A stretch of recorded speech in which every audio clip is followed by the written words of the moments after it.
ဒီကောင်လေးကဘီလီယံကစားတချင်လို့ချန်ပီယံလုပ်သမျှအမူအရာတွေကိုတိတ်တိတ်လေးခိုးကြည့်ပြီးလိုက်လုပ်နေခဲ့တာပါအဲ့ဒီလူကအဖြူလုံးလေးနဲ့တက်တက်ရိုက်ချက်တွေကိုလေ့ကျင့်နေတဲ့အချိန်မှာကောင်လေးကလည်းဘောလုံးကိုအနေထားပြင်ပြီးလိုက်ရိုက်ကြည့်တာပေါ့သိတာကတော့ကောင်လေးမှာနီးစနစ်ပိုင်းတွေလိုနေသေးတာပါပဲ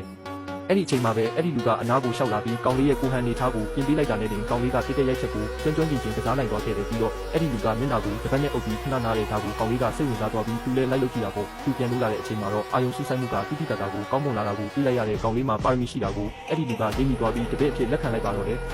ဆရာကောင်းနဲ့လည်းတွေ့ရောကောင်လေးရဲ့အရေးချင်းကတပုံတိုးတက်လာခဲ့တာပေါ့ဒါပေမဲ့ကောင်လေးကအမြဲတမ်းအိမ်ပြန်နောက်ကျနေတော့သူ့အမေကတန်တရားဝင်ပြီးနောက်ကနေတိတ်တိတ်လေးလိုက်ကြည့်ခဲ့တယ်သူသားလေးဘီလီယံရုံနဲ့ဝင်သွားတာကိုမြင်လိုက်ရတော့အမေဖြစ်သူကဒေါသတကြီးနဲ့ဒါကလေးတယောက်လာရမယ့်နေရာမဟုတ်ဘူးဆိုပြီးတွေးမိတာပေါ့သူမကကောင်လေးကိုအတင်းဆွဲခေါ်သွားဖို့လုပ်ပြီးနဲ့အဲ့ဒီလူကတားလိုက်ပါလေပြီးတော့ကောင်လေးရဲ့ပါရမီကိုမထောက်ပြဖို့သူမကိုတောင်းပန်ခဲ့တယ်အချိန်တစ်ခုသာပေးလိုက်ရင်ဒီကောင်လေးကတနေ့ကမ္ဘာချန်ပီယံဖြစ်လာမှာပါဆိုတဲ့စကားကြောင့်နောက်ဆုံးမှာတော့အမေဖြစ်သူကဘီလီယံဆက်တင်ဖို့သဘောတူလိုက်ပါလေလာအနေငယ်ကြမှာတော့ကောင်လေးကစနူကတန်ပွဲတစ်ခုကိုဝင်ပြန်ခဲ့တယ်တန်ပွဲဝင်နေကြတဲ့မှာသူကထင်ထင်ပေါ်ပေါ်ရှိနေပြီးဘိုလူပွဲအထိအေးအေးဆေးဆေးပဲတက်လန်းနိုင်ခဲ့တယ်ဘိုလူပွဲနေ့ကိုညဉ့်ဆက်ဆံပဲရောက်လာခဲ့တယ်သူ့ရဲ့တန်ဘက်ကတော့လက်ရှိစနူကချန်ပီယံကြီးပေါ့ချန်ပီယံကြီးကတော့ကောင်လေးကိုကြည့်ပြီးငါ့ကိုနိုင်မှာမဟုတ်ပါဘူးဆိုပြီးအထင်သေးနေတာဒါပေမဲ့ကောင်လေးရဲ့ထူးချွန်တဲ့စွမ်းဆောင်ရည်နဲ့ပါရမီကိုမြင်လိုက်ရတဲ့အခါမှာတော့သူပါစိုးရိမ်စိတ်ဝင်လာခဲ့တယ်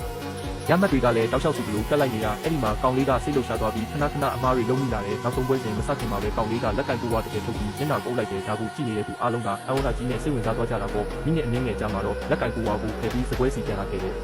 အဲ့ဒီအချိန်မှာသူ့ရဲ့အာယုံဆူဆိုင်မှုကကစားပွဲပေါ်မှာပဲအပြေးဝရှိနေတော့တာနောက်ဆုံးအနှလုံးကိုရိုက်ရမယ့်အချိန်မှာကောင်လေးကခက်ခဲဆုံးနီးလန်းနဲ့ကျင်းတဲ့ကိုထည့်လိုက်နိုင်ခဲ့တယ်ဒါကိုမြင်တော့သူ့ရဲ့တန်ဘက်ကတော့တိုက်လိုက်ရဲလဲတိမတူပြီးရှုံးနေကြောင်းဝန်ခံလိုက်ရပါတယ်ဒီလိုနဲ့ကောင်လေးဟာချန်ပီယံဆုကိုဆုပ်ကူးသွားနိုင်ခဲ့ပါတော့တယ်